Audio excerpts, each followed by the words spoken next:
Le téléphone portable, smartphone et tous les autres appareils électroniques nous sont très utiles au quotidien. Risque de courbature, de fatigue générale, d'insomnie, de faiblesse sexuelle, de surdité ou de cécité, des AVC, les charges électromagnétiques des téléphones portables, smartphones ou tout autre appareil électronique sont très dangereuses pour la santé et peuvent vous conduire à la mort. Utilisez désormais les autocollants anti-radiation GIA pour protéger et préserver votre vie. Les amis, faites comme moi, Gégé Lapino, en adoptant DMA GIA.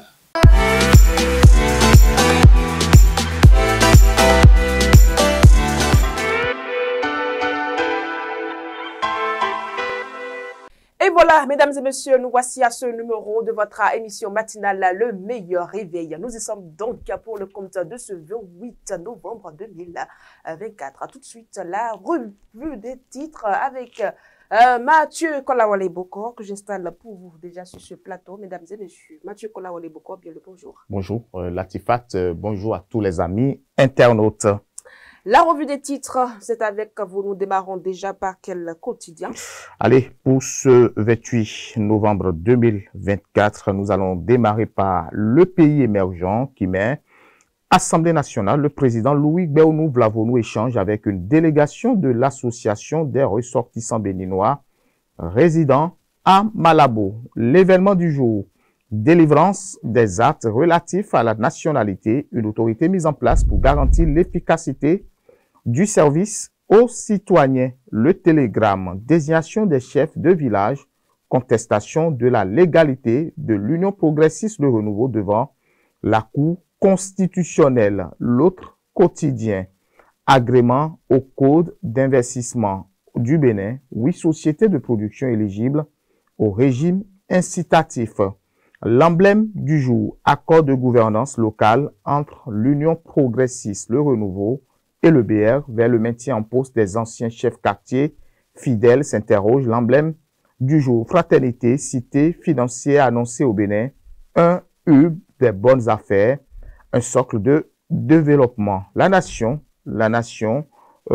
démarche administrative relative à la nationalité béninoise, une autorité de délivrance des actes créée. L'économiste, commerce et marché, le Bénin crée une autorité de mise en consommation. Palmarès, audit du fichier électoral avant les élections générales de 2026.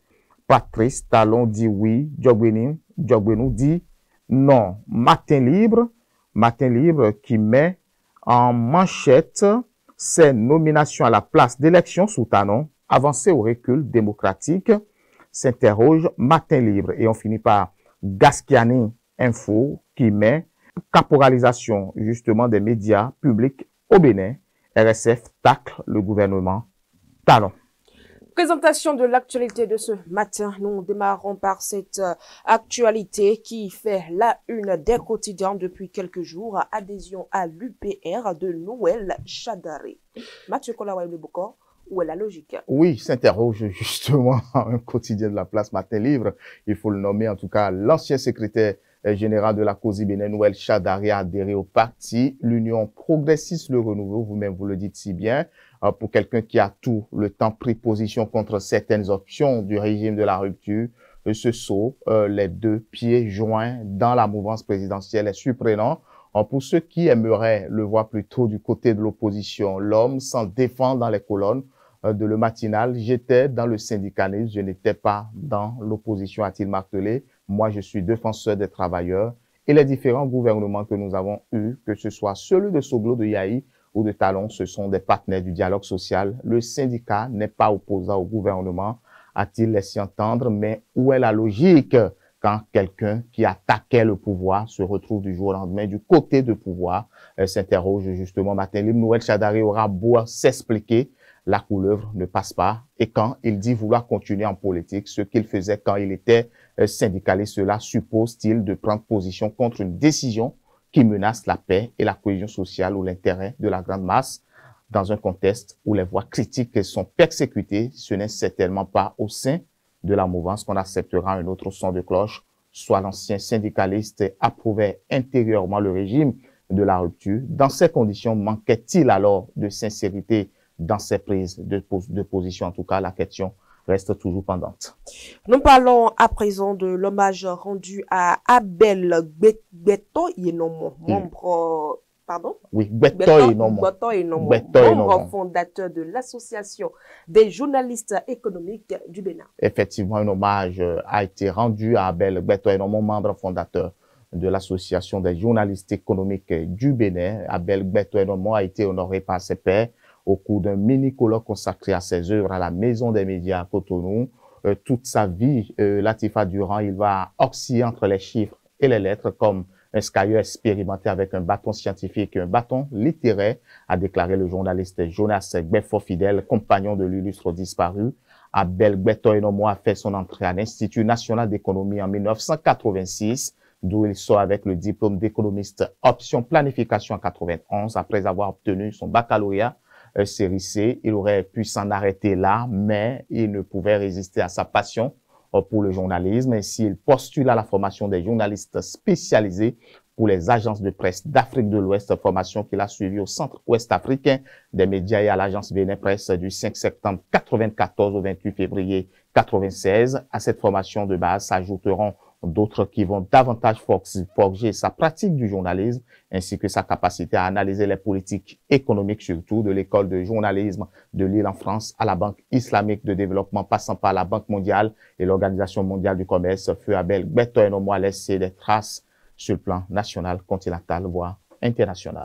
Au Mali, la préparation des élections a été évoquée en Conseil des ministres. L'annonce a été faite lors du premier Conseil des ministres auquel participait le nouveau Premier ministre, le général Abdoulaye Maïga, et les membres du gouvernement remanié. Il n'y a pas encore de date officielle fixée. On ne connaît pas pour le moment l'ordre chronologique des scrutins que le chef de la junte souhaite transparent, apaisé et qui devrait mettre fin à la transition. Initialement, les militaires maliens, sous la pression internationale, s'étaient engagés à céder le pouvoir aux civils en mars 2024. Vous vous rappelez, ils sont revenus sur cette promesse sans fixer de nouvelles échéances. Si cette fois-ci, ils tiennent promesse, l'actuel Premier ministre, qui détient également le portefeuille de l'administration territoriale, sera le pivot de l'organisation des élections. Le général Assimi Goïta, quant à lui, est pressenti comme probable candidat à une future présidentielle. Avant d'être débarqué de la primature, le désormais ex-premier ministre Choguel Maïga a laissé entendre que 100 partis politiques maliennes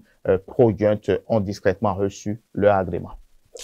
Dans l'actualité sportive, nous parlons de la CAN 2025. Le Maroc sort du silence après les rumeurs. Oui, face aux rumeurs persistantes concernant de potentiels retards dans la préparation de la CAN 2025, les autorités marocaines ont décidé de clarifier la situation.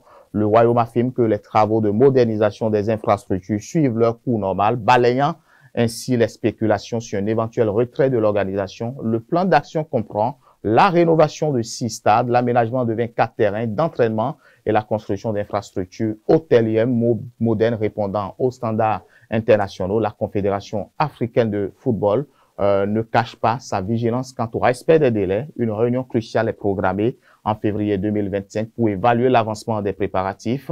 Cette attention particulière de la CAF alimente les discussions sur la possibilité d'un plan B.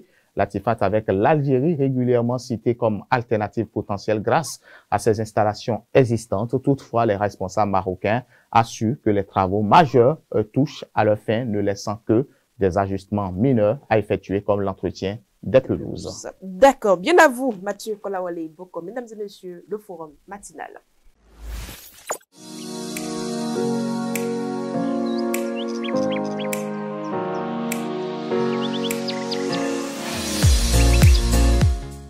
Mesdames et messieurs, de son titre de syndicaliste, il est à présent un politicien. Nous parlons de Noël Chadari, Mathieu Kolawale Boko. Comment peut-on quitter cette casquette d'homme syndicaliste à un homme politique? Est-ce qu'on peut comprendre même cela? Oui, difficile de comprendre, même si on va me dire que la Constitution n'interdit pas cela. Noël Chadari, vous le savez, fut syndicat. Il a été encadré par la loi 1901, la loi qui encadre justement les associations. Aujourd'hui, acteur politique, on se demande quel mot appliquer. Noël Chadari veut-il sauver sa retraite? C'est la grosse question. Il se dit peut-être qu'il y a 3 élections en jeu en 2026. Il fallait peut-être s'y mettre très rapidement pour pouvoir mieux se positionner aussi. Encore que Noël Chadari pourra-t-il se retrouver dans cette masse de l'Union progressiste où vous savez déjà que les acteurs politiques de poids s'y trouvent. En tout cas, que va chercher Noël Chadari au sein de l'Union progressiste? Beaucoup se posent la question si, évidemment, l'opinion nombreuse sont-elles cette population qui ont été surprises qui ont été surpris de voir Noël Chadari. De l'autre côté, en tout cas pour certains, c'est un non-événement. Vous savez, Noël Chadari en 2016, quand les réformes de Patrice Talon ont démarré justement, il n'était pas du tout trop d'accord parce que pour lui, c'est-à-dire que les réformes qu'on avait entreprises sont en train d'être délaissés, notamment pour les privés. Donc, c'était qu'une personne qui est derrière, justement, pour pouvoir orienter les objectifs globaux vers les privés. Donc, en 2017, Noël Chadari qui revient encore pour dire, ben, écoutez, le régime Patrice Talon n'est pas différent du régime de Yahi, n'est pas différent du régime Kérékou, n'est pas différent du régime Soglo. Alors, dans le même temps, Noël Chadari, après avoir intégré l'Union progressiste, maintenant qui vient pour dire, ben écoutez, nous sommes obligés de faire avec les régimes parce que les régimes se succèdent. Donc, il y a contradiction. Alors, Noël Chadari fait-il le poids politique pour pouvoir vraiment arriver à convaincre la masse pour l'Union progressiste?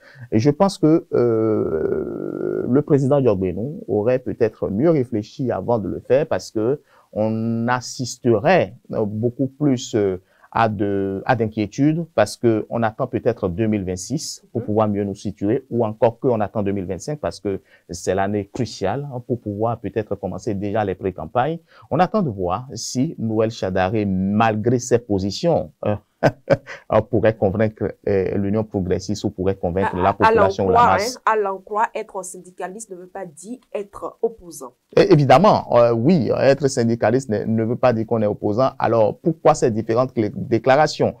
Est-ce que Noël Chadari était là pour peut-être faire plaisir juste à ses militants, faire plaisir à tous ceux qui ont adhéré Kosi Bénin, faire plaisir à ses enseignants, à ses travailleurs qui ont eu confiance en lui? Alors, quelle image Noël Chadari laisse-t-il derrière ces militants qu'il a abandonnés au niveau de Kosi Bénin? Beaucoup s'interrogent. Je pense que, bon, il a son option, il a ses objectifs, il a peut-être sa vision. On attend de voir, même moi je doute fort, je doute très fort que Noël Chadari pourrait apporter grande chose avec cette réforme du système partisan, le code électoral qui est là avec beaucoup plus les réformes politiques qui sont installées à pouvoir apporter quelque chose de plus, en tout cas au niveau de l'Union progressiste, parce que l'Union progressiste, vous le savez, c'est 2 partis politiques, l'Union progressiste et le parti Le Renouveau démocratique, le PRD. Donc, je pense qu'il y a des têtes bien pensantes déjà qui peuvent faire l'affaire, qui ont déjà fait l'affaire, qui ont déjà prouvé depuis la réforme du système partisan quand même qu'ils peuvent, parce que l'Union progressiste aujourd'hui reste le premier parti politique, en tout cas depuis la réforme du système partisan, à s'imposer. Après l'Union progressiste, nous avons le Bloc républicain, nous avons le Parti Les démocrates. Ce sont ces 3 partis qui se trouvent aujourd'hui à l'Assemblée nationale. Que va-t-il apporter de concret? Franchement, personnellement, je peux me tromper, mais je pense que ça c'est mon opinion justement. Je pense que Noël Chadari pourrait encore beaucoup plus travailler pour pouvoir peut-être nous démontrer que nos analyses ont été erronées. Aujourd'hui, maintenant, quelle crédibilité pourrait-on avoir du syndicalisme béninois? Difficile, parce que ça veut dire que aujourd'hui, beaucoup pensent que aller puiser dans la jarre politique, c'est peut-être plus rassurant, on est plus protégé. Ça vous dit qu'aujourd'hui, nous jeunes, ou beaucoup de jeunes qui se disent aujourd'hui, c'est mieux d'entrer en politique, ont raison. Parce que on choisit une idéologie, on la fait jusqu'au bout et on se retire, soit on triche parce qu'il n'y a plus d'autres mots. Moi, j'appelle ça de la tricherie. Soit on se dit, je vais être syndicaliste, je prends ma retraite, je me repose et je vis du syndicalisme. Il y en a qui en fait. Je parle de SAI Corps, je parle de beaucoup d'autres personnes qui l'ont fait, qui ont prouvé. Je veux parler aussi de mon cher ami, son nom m'échappe, mais ça reviendrait aussi. Mais je pense que personnellement, Noël Chadari aujourd'hui a laissé de doutes, d'inquiétudes.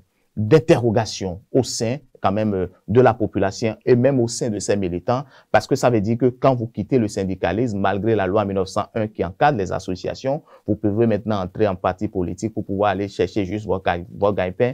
Mais en conclusion, Latifat, moi je dis Noël Chadari est en train de sauver juste sa retraite. Merci à vous, Mathieu Kolaole Bokor. C'est donc terminé pour le forum matinal. Mesdames et messieurs, à tout de suite. Vous organisez un mariage, un anniversaire, un baptême, un séminaire, un spectacle, un meeting politique ou tout autre événement, Guérit TV Monde vous propose un service de sonorisation professionnelle de meilleure qualité. Pour plus d'informations, contactez-nous au +229 91 19 10 10. Guérit TV Monde, le leader des Web TV.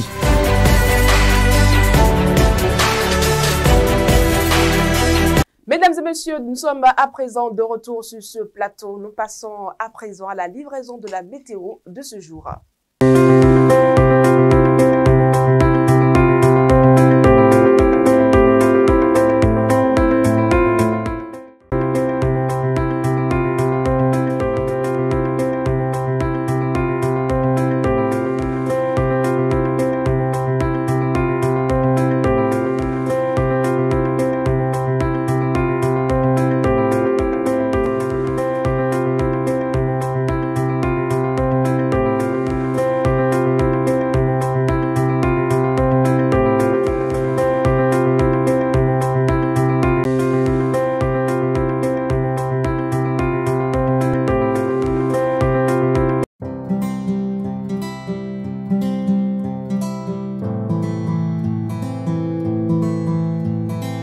Santé et bien-être, c'est tout de suite et maintenant avec Fauzia Sifou. Ce numéro de votre rubrique Santé et bien-être apporte toutes les notions nécessaires sur la syphilis. C'est une infection sexuellement transmissible IST causée par la bactérie Treponema pallidum. Elle se développe en plusieurs stades et peut affecter différents organes du corps si elle n'est pas traitée, mais elle peut être facilement guérie par des antibiotiques dans ces stades précoces.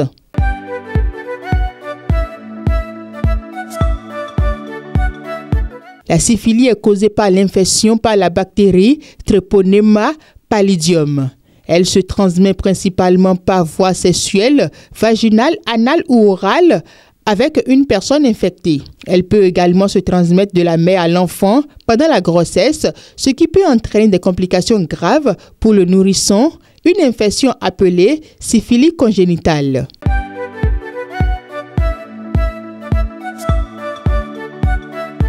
Les symptômes de la syphilis varient en fonction du stade de l'infection. La maladie se développe généralement en 4 étapes. Stade primaire, chancre. Une petite plaie ou ulcère inodore apparaît généralement à l'endroit où la bactérie a pénétré le corps. Ce chancre guérit souvent tout seul après quelques semaines, mais cela ne signifie pas que l'infection est disparue. Stade secondaire. Éruption cutanée. Des lésions cutanées rouges ou brunes, souvent sur les paumes de main ou plantes de pied. Symptômes grippaux, fièvre, mal de tête, douleurs musculaires, maux de gorge. Gonflement des ganglions lymphatiques. Excroissance dans la région génitale, anale ou buccale. Stade latent. À ce stade, la syphilis n'entraîne généralement aucun symptôme, mais la bactérie est toujours présente dans le corps. Cette phase peut durer des années. Stade tertiaire. Si elle n'est pas traitée, la syphilis peut évoluer vers des complications graves affectant les organes internes, notamment le cœur, les vaisseaux sanguins, le foie, les os et le système nerveux, provoquant des dommages irréversibles comme la syphilis cardiovasculaire ou neurologique.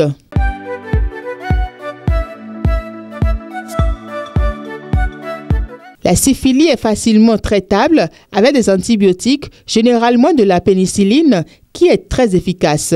Le traitement dépend du stade de l'infection. Le stade primaire et secondaire. Une seule injection de pénicilline est souvent suffisante. Stade latent et tertiaire. Un traitement antibiotique prolongé peut être nécessaire avec des injections régulières. Il est essentiel de suivre le traitement prescrit pour éviter des complications graves. Les partenaires sexuels doivent également être informés et traités, même s'ils ne présentent pas de symptômes.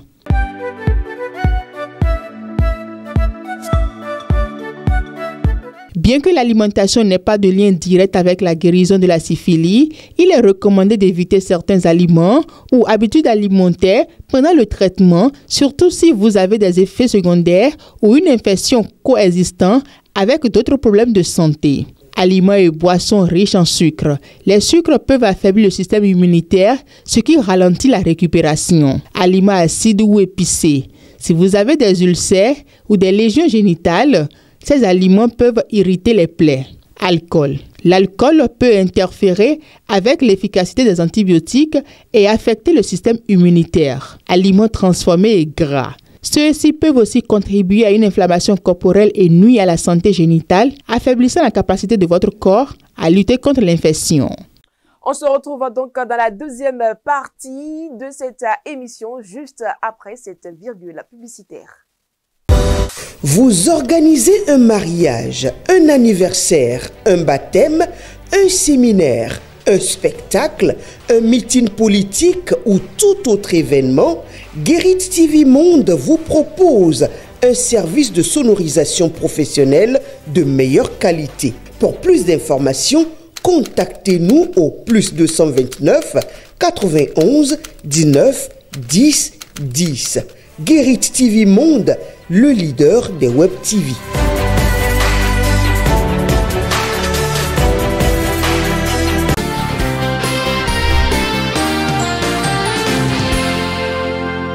Voilà la question de savoir ce que je pense par rapport à ce qui vient de se faire. Je crois que pour moi c'est une désolation. C'est une désolation parce que lorsque nous observons aujourd'hui les décisions que les gens prennent, lorsque nous observons aujourd'hui les mesures que notre État, le régime actuel est en train de faire, nous avons le mal au cœur à dire est-ce que nous allons avoir une chute heureuse? La question se pose aujourd'hui. Vous voyez, cette loi, elle est venue à quel moment? Et nous savons très bien que ce code-là, et cette loi-là ne devait même pas être une loi rétroactive. Mais aujourd'hui, nous constatons que nous sommes en train de forcer cette loi à être rétroactive. Parce que nous avons fait les élections en 2020. Ça, c'est la première erreur que moi je constate dans cette affaire-là. La deuxième chose que je constate aussi, c'est qu'aujourd'hui, lorsque nous allons au point de désigner nos chefs de quartier, je crois que là encore c'est grave. Et vous savez, même le temps de la Révolution, au temps de PRPB, au temps où quand les partis étaient formés, le régime était fort, les gens ne passaient pas à la désignation, à la nomination des délégués. Ils sont élus, ils sont choisis par la population. Nous, les gens, nos parents nous ont expliqué même comment ça se faisait à l'audience foraine, où on mettait les gens sous l'arbre et on demandait à ceux qui pouvaient être délégués de se mettre en rang et on demandait aux gens de s'allier derrière eux. Vous voyez comment c'était beau, vous voyez comment c'était fort. Et quand celui-là sort, au vu à l'issue de tout le monde, on peut dire que lui, effectivement, est notre délégué. Il peut nous représenter. Mais aujourd'hui, on veut donner l'opportunité à 3 partis politiques qui, je me demande aujourd'hui, à l'heure actuelle, là, si ces partis, si on doit aller faire une enquête, on doit faire une étude de la représentativité de ces partis-là dans nos quartiers, je crois qu'aucun de ces partis, de ces 3 partis que j'en dirais, aucun de ces 3 partis ne peut même pas avoir 10% dans nos quartiers aujourd'hui. Parce que sinon, si quelque part, ils vont réfléchir, bon, dans tel quartier, là, qui peut le faire, on va dire, bon, telle personne, on lui donne ça. Le problème, l'impact que ça peut créer, c'est que désormais, les gens ne vont plus se reconnaître à travers ces représentants-là. Ces CQ et CV. Vous allez constater aujourd'hui que ces CQ vont prendre des décisions que la population ne va pas suivre. Ou ils vont même parler de la population à des moments donné, les gens seront obligés de leur dire, monsieur, tu ne nous représentes même pas. Et je dirais que pour les 1 an, là, ça serait vraiment de catastrophe. Ça sera de la délusion, je ne sais pas, si on ne se contrôle pas. Et c'est ce à quoi on appelle l'État à voir. Et vous voyez déjà, comme moi, beaucoup de voix se lèvent déjà contre cela. Les gens parlent que notre démocratie est en péril, que notre démocratie est en train de chuter. Mais qu'est-ce que nous devons faire aujourd'hui pour restaurer cette démocratie, cette noble démocratie que le Bénin avait connue? Je crois que c'est là la question aujourd'hui. Et la troisième erreur que moi j'ai constatée encore dans cela, tout à l'heure, lorsque vous avez présenté, vous avez dit que 3 partis vont se partager les sièges. Vous avez parlé de UPR qui est en tête, vous avez parlé de BR, vous avez parlé de FCBE. Est-ce que IPR était aux élections en 2020? La question se pose. Aujourd'hui, ça me fait mal quand je vois des intellectuels de notre pays en liesse, c'est-à-dire ils sont heureux de dire bon, nous allons partager les sièges des délégués. Moi, je pleure au fond de moi. Je pleure pour dire mais c'est UP qui était aux élections en 2020. Et ce n'est qu'après l'échec du PRD à ces élections-là qu'ils sont allés se rallier maintenant à UP qui est devenu aujourd'hui UPR. En temps normal, ils ne devaient même pas participer au partage du siège. Et non seulement qu'ils ne devaient même pas être là, ils sont là et c'est eux qui ont pris la bonne part. Là encore, c'est un problème pour notre démocratie. Et ça, sincèrement dit, cette erreur, c'est vrai, ça ne date pas d'aujourd'hui. Hein. Ça ne date pas d'aujourd'hui parce que vous voyez, et si entre-temps, périodiquement, on a l'habitude de donner 1,5 milliard et à 3 partis qui se partageaient cela allègrement. Après, bon, aujourd'hui, on a mis les démocrates dedans. Et quand on veut partager avec les démocrates, on dit, bon, puisque c'est seulement les députés, on leur donne une petite portion. On dit, les démocrates n'ont pas des conseillers des municipaux ou communaux. Mais c'est faux. Si aujourd'hui IPL devait participer à ce siège, c'est que les démocrates, on doit reconnaître aussi que les démocrates aujourd'hui ont des conseillers, parce qu'il y a beaucoup de conseillers qui ont démissionné des autres partis qui ont rejoint les démocrates. Donc en temps normal, on devait aussi considérer cela. Mais puisqu'on sait que bon, LD c'est un parti de l'opposition, on n'en parle pas. Donc c'est pourquoi je dis qu'on cesse de faire la politique de 2 poids, 2 mesures. Ça va en plus nous créer des problèmes. L'unité nationale, aujourd'hui, on peut dire que l'unité nationale est déjà en mal dans notre pays. Donc il n'y a plus d'unité nationale. Et on nous appelle à un dialogue national. Je crois ce qui se passe aujourd'hui donne raison à ceux-là qui pensent que pour que le Bénin se réorganise, pour que le Bénin reprenne sa noble position, c'est que nous devons aller aux assises nationales. C'est impérieux, ça s'impose aujourd'hui. Et c'est ce à quoi moi je vais appeler le régime actuel. Si j'ai un conseil à donner au président Patrice Talon, c'est de lui dire de faire beaucoup attention. Les signes de la fin du système se montrent déjà. Quand vous observez même ce que certains hommes politiques proches de lui aussi disent, on sent déjà que ces gens-là ne sont plus entièrement avec lui. Ils sont juste là de physiquement. Et là, observez un peu aussi le discours du président de l'Assemblée lors de leur rentrée parlementaire. Il a appelé les Béninois à lutter contre la haine, à développer l'amour. Il sait ce qu'il est en train de dire. Et c'est ça aujourd'hui qui se passe avec le régime actuel. Donc les gens se sont réunis. Ils ont promis des lois. Cette loi-là contre d'autres. Mais sans savoir que ça peut les rattraper à tout moment. Et c'est ça aujourd'hui qui est en train de les rattraper. Et c'est là que je dis que franchement, la ruse, la rage, quand ça se met ensemble, ça ne crée que du chaos. Et c'est à ce chaos-là que nous sommes en train d'aller aujourd'hui. Qu'on le veuille ou non, le code électoral est à revoir. Le code électoral est à réétudier. Le code électoral est un code qu'on doit amener sur une table et faire asseoir toutes les têtes pensantes du pays pour que nous puissions être sauvés. 2026 c'est déjà là, c'est dans quelques mois. Mais si on fonce droit au mur avec ce code électoral-là, je crois que nous sommes tous d'accord. Et eux-mêmes, ils sont conscients de cela, que nous sommes en train de foncer vers l'océan. Et personne ne s'en sortira dans ces conditions-là, si ça doit continuer comme ça. Nul ne doit être inutile à ce combat. Et je crois que ce que vous êtes en train de voir là, ce n'est que le début. Hein. Vous allez voir dans quelques jours ce qui va se passer. Il y aura beaucoup de voix qui vont se soulever contre ce qui vient de se faire là. Et si ça se passe comme ça, on ne doit pas se taire. Et que je l'appelle le président Patrice Talon, père de la nation, le président de la République aussi, à prendre l'ampleur de ce que ces voix-là disent. Qui ne cherchent pas à voir toujours derrière ces gens-là, non, c'est des opposants, ces gens qui sont contre moi, qui prennent un peu de recul, qui observent ce qu'on lui dit, qui fassent de bonnes analyses et qui fassent ce qu'il peut faire pour sortir par la grande porte. Je crois que cela lui sera honorable. Et cela sera honorable aussi à ceux-là qui sont aujourd'hui derrière lui. Donc, tout ce qui se passe, je vais faire appel à 3 classes politiques. À la jeune classe politique que nous sommes aujourd'hui, je tiens à nous dire de garder bien nos carnets de notes, de ne pas noter ce qui se passe aujourd'hui. C'est des leçons qui sont en train de s'écrire. Et cela va nous servir, nous autres, demain, quand on serait aussi à des postes de responsabilité, à s'inspirer pour mieux diriger. Ceux qui sont là actuellement, je vais les appeler à un peu de retenue, à beaucoup plus de l'amour, comme l'a dit le président de l'Assemblée, à oublier un peu la reine, qu'on ne dise pas, il a cassé mes œufs, je vais tuer ses poussins. Non, la vie d'un dirigeant ne se limite pas à cela. Et à la vieille classe politique, nous les appelons à nous assister avec leur sagesse, à nous assister avec leur intérêt, avec leur savoir, leur connaissance, afin que nous puissions tous sortir de cette situation. Je sais que le président Talon lui-même, en question de là où il sait déjà que ça ne va pas. Et il est en train de réfléchir à voir comment est-ce qu'on peut faire pour sortir de cette situation. Et que tous, ensemble, qu'on vienne à l'aider. Parce que le pays ne l'appartient pas à lui seul, c'est pour nous tous. Et si aujourd'hui ce pays-là tombe dans nos gouffres, je crois que ça serait suicidaire pour nous tous. Donc nous devons tous faire ce que nous pouvons pour que notre pays, le Bénin, vive longtemps.